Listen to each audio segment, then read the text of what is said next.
To say that there was a distinct point where I decided to be a professor at Duke is really not a question that I can answer, because there really wasn't a point where that happened. For me, it happened very organically.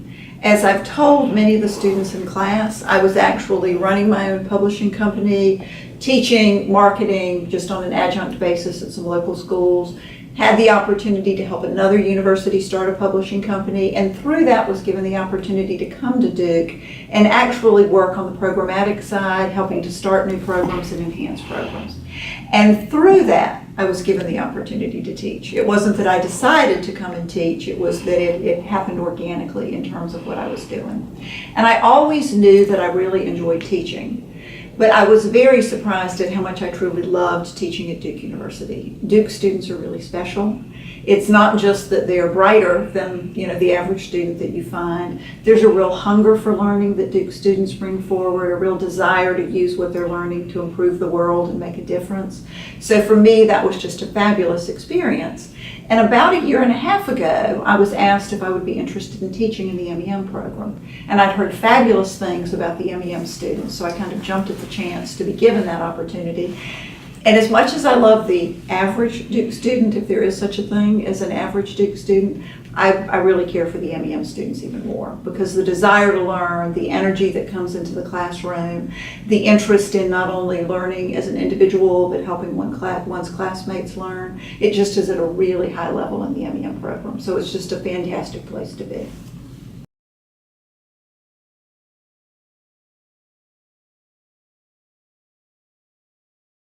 The first thing an MEM student who's interested in entrepreneurship should do is really focus on the courses that are a part of the MEM program, because that is a very solid foundation for what you really want to learn and how you will become a successful entrepreneur. And I think many entrepreneurs don't understand that. They think there's something special you're going to learn over here about entrepreneurship. Understanding the basics of business, the basics of management, understanding marketing, all of those things are key. When we think about what we're doing in marketing, everything that we've talked about relative to consumer behavior also is key. Because if you want to be successful as an entrepreneur, you have to have really strong skills in terms of marrying what it is people really want and need with whatever your entrepreneurial venture may be.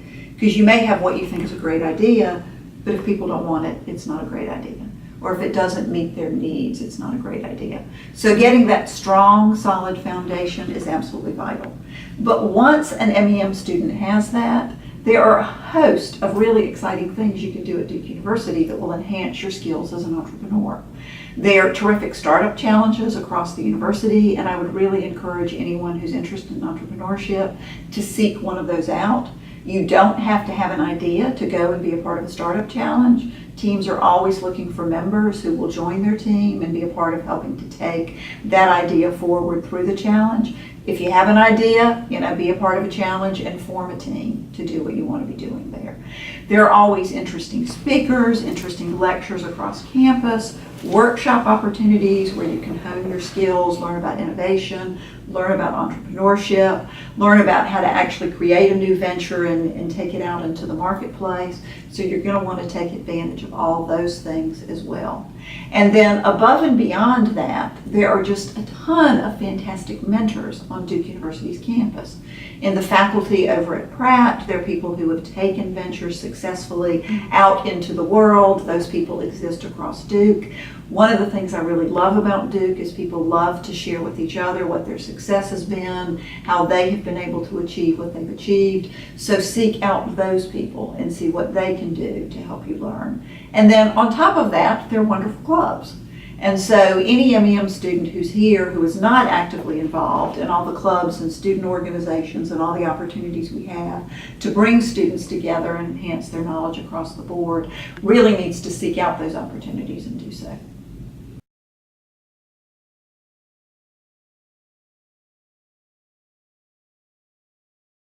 We'll start with General Mills and AT&T because that's how the experience has actually occurred. Mm-hmm. General Mills and AT&T were fantastic experiences for someone who wanted to start a company.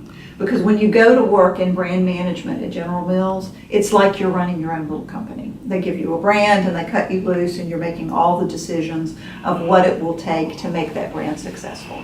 So it was a fantastic place to learn what I needed to learn as an entrepreneur.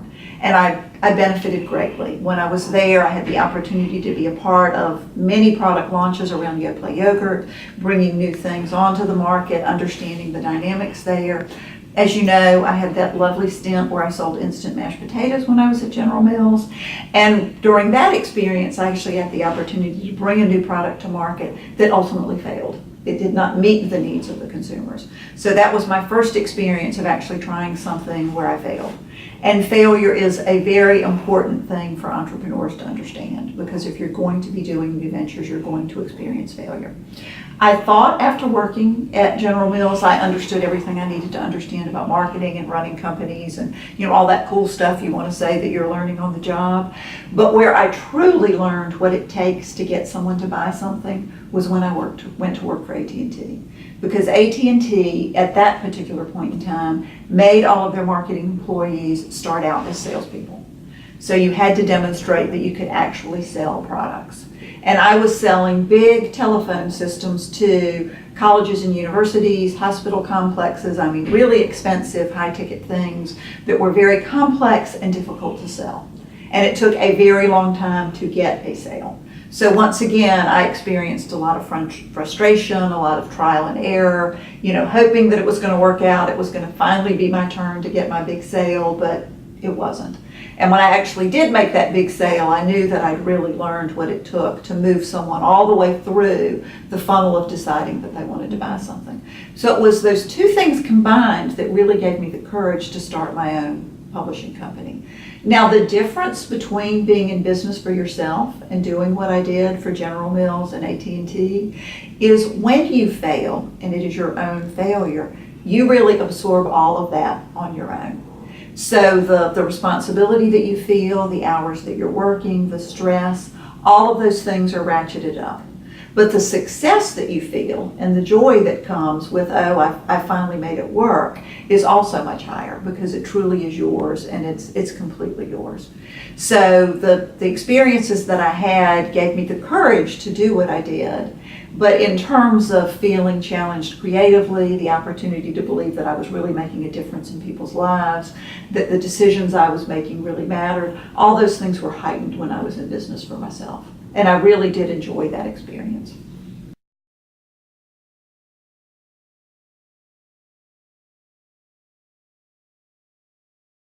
I think it depends on the individual, in all honesty. I didn't have the confidence to do something right out of school. So for me, I really needed the experience at General Mills. I really needed the experience at AT&T. And so for me, those were really foundational steps that I needed. I also didn't have a good idea for a company that I wanted to start. And having a good idea of something that you want to start that really benefits people is hugely important. I see many, many young people right out of the MEM program who have great ideas and who have the courage and the confidence to go and explore that entrepreneurial venture. So my advice to them is do it, and do it now. So I think it really is dependent upon the situation. I see other students who say someday I want to have an entrepreneurial venture. They are more the way I was when I was the same age. And my advice to them is, if you're thinking you want to do it someday, you don't have a passion for it right now or an idea for it right now, go and see what you can learn somewhere else and then move in that direction. And then the third group that I see, and I think this may have been embedded in your question, is there are some MEM students who actually have companies right now that they're building and developing while they're students. And in many ways, that can be the smartest way to do it, because you're here in this lab where you have all these great Duke people that you can share your ideas with, get their input, and really pull things together that way. So it very much depends on the individual and the idea that the individual has. Right.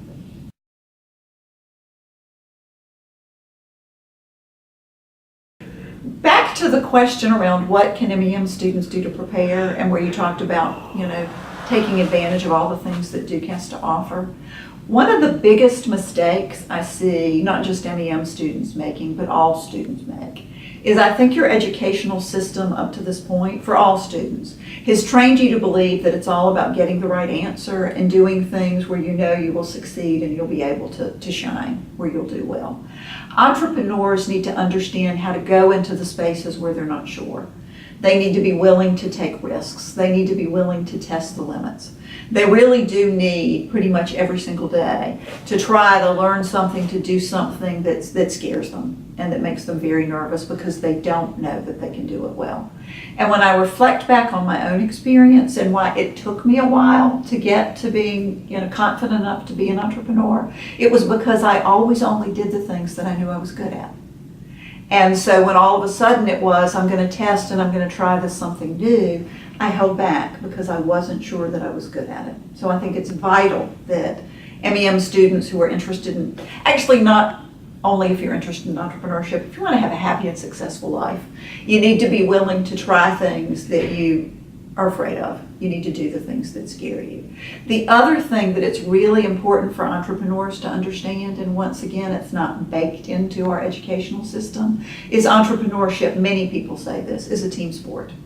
You really want to pull together a group of people who can work with you, work with your idea, and you're bringing all the different skills that people bring to bear on that. And that's part of why you have so much work in the MEM program that is team-based, because the idea is we want you to learn through those experiences how to then take that same set of skills out into the workforce. And once again, whether you're an entrepreneur or not, you're going to be more successful if you're working with teams of people. So, Kathie, how do you think a person with an MEM degree is resourceful to any company? I think MEM students are the best of two very different worlds, and they're the best of worlds that companies really need now. There are many students out there who have a base of skills in business, and they really understand management and the breadth of what an MEM student understands, but they don't have the technical abilities that MEM students have. There are a lot of people out there who have strong technical skills, but they don't have the business and the management expertise that MEM students have. Businesses today, as the world is becoming increasingly complex and things are becoming more and more technology-based, really need people who understand both. And even in industries like marketing, where people would, years ago would have said you did not need the level of technical skills that you need now, it has become so data-driven, so oriented towards the ability of people to really understand big data and pull together analyses that make sense with that. Any organization who hires an MEM student is getting the depth of technical knowledge, incredible quantitative abilities, terrific project management skills, all the things that come with the training that you have up to this point, married with everything that you're getting through the MEM program in terms of both the breadth and the depth in business skills and management. So I think you're just a tremendous resource for any organization that might hire you. I think this just makes all of us so happy. Well, it's true. Yeah, it really is true.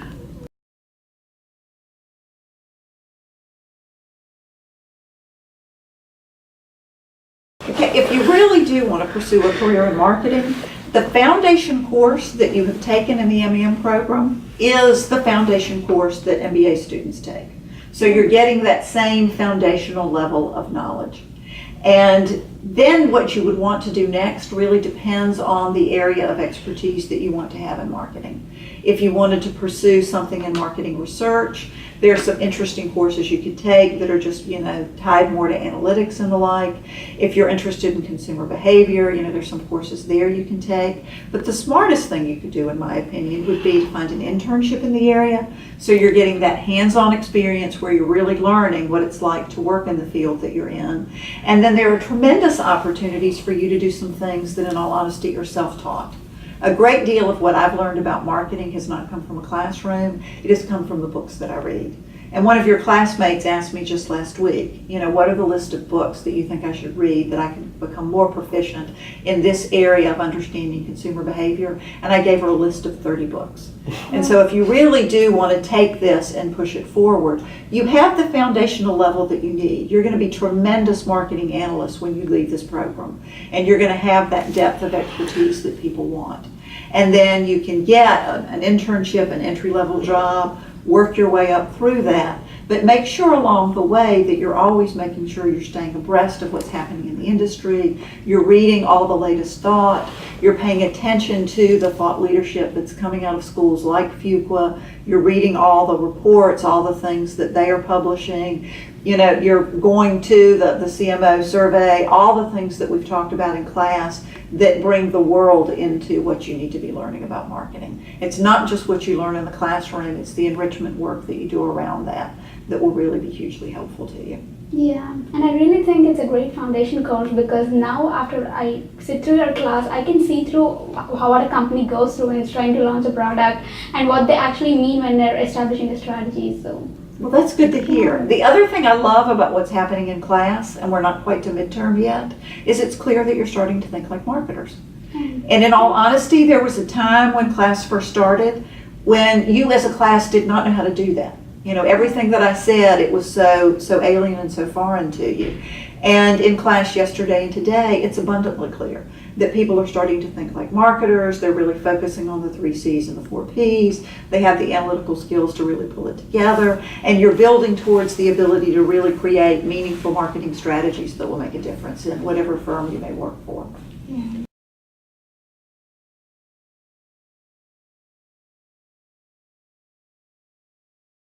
Getting all the opinions out there and hearing what everyone has to say is critical across a number of dimensions. First of all, if you really want to be good in marketing strategy, you are thinking through all of these things and putting it all out on the table, so you're considering what the options are. And so in class, we're kind of simulating what someone would do if they were developing a strategy on their own. The other thing that is abundantly true about the world, about a successful classroom, about being an ongoing learner, is you are going to learn more from each other than you were ever going to be able to learn from me alone. Because I have my ideas, what I've thought through relative to the cases, relative to what we're considering. But when I open it up to everyone, then we have that full view of all the things that you have thought of. And I always learn just as much in a case discussion from you as you are learning from me. I think you're just probably not aware of it because I'm the one who's standing up front. Probably there's always active participation in the class. What is your favorite place in Duke campus? Okay, I feel like I'm being set up here because I'm pretty sure you know the answer to my favorite place on the Duke campus. I absolutely love being in the front of an MEM classroom. Oh. Because you are such fantastic students, the conversations that you have in class, the debate that you have, the eagerness that you have to learn, there's just an energy in there, and it really is my absolute favorite place to be. While you sometimes may not be looking forward to class, the days when I teach are always the highlight of my work here at Duke.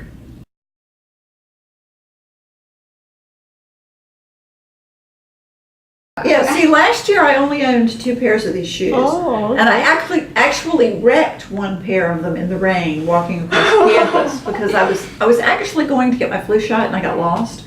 And so I walked around in the rain all across Duke campus for like an hour and a half. And I ruined one of my 2 pairs of incredibly comfortable shoes. So for most of the time I was teaching you, I only had 1 pair of them. So I couldn't wear what appeared to be the same pair of shoes every day of the week. But they are the most comfortable shoes in the world. It's like going barefoot. So now I own 5 black pairs that look just like this, a blue pair, which is a winter time that you've not seen yet because we have to get more into the winter time. And then I bought a brand new pair that they're kind of animal print that also are more wintry. So you'll be seeing them soon. I'll be bringing out my winter aerosols. We're looking forward to it. But so while it looks like I have on the same pair of shoes every day, it is the same style of shoe, but a different pair every day. And I do love them. I see. And it's part of why I love being in front of your classroom because Right. I never get tired of standing up and walking around and teaching you because my feet are so happy.